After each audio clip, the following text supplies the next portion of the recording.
pork ribs. Tanggalin natin itong membrane. Yan, para nood to the bones yung lasa.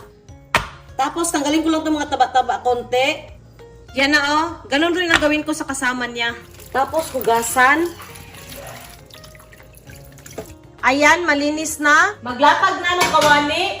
Lamok. Ilagay ang ribs. Bawang. Sibuyas. Bay leaves. Mga isang kutsarang pamintang buo. Coca-Cola. Galing sa ref. Kasing lamig to ng jowa mo sa'yo, Char. Ibuhos natin.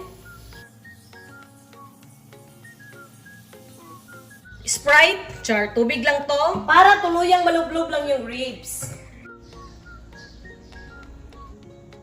Takpan at pakuluin natin. Char.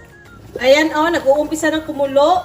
Hinaan ng apoy. Mahina yung apoy ha. Takpan ulit. Hanggang lumambot yung ribs.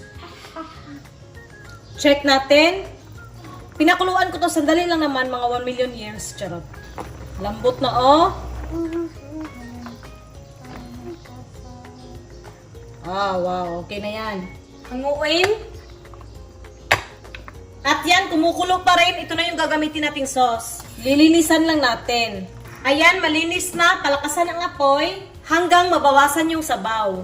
Ayan, oh, nabawasan na yung sabaw. Since matamis naman na to, hindi ko na lalagyan ng asukal. Lalagyan ko ng ketchup, toyo, oyster sauce,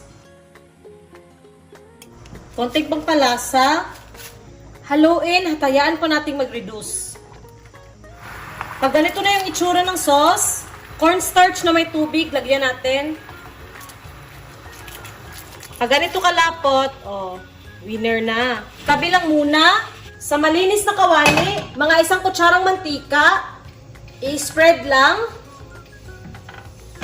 Tapos pag medyo mainit na, ilagay na natin tong pork ribs. Amayin ko na lang, ewan kung saan yung tong. Yan.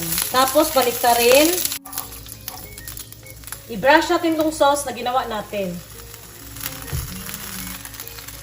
Tapos yan, pag balot na, yung kabilang side naman.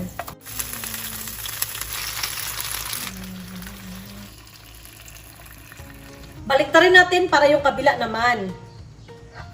Tapos, brush ulit. Yan, oh. Oh, yan.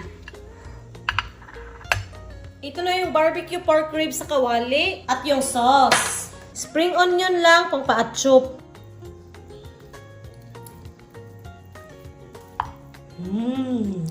Oh. Wow. Yung sauce. Oh.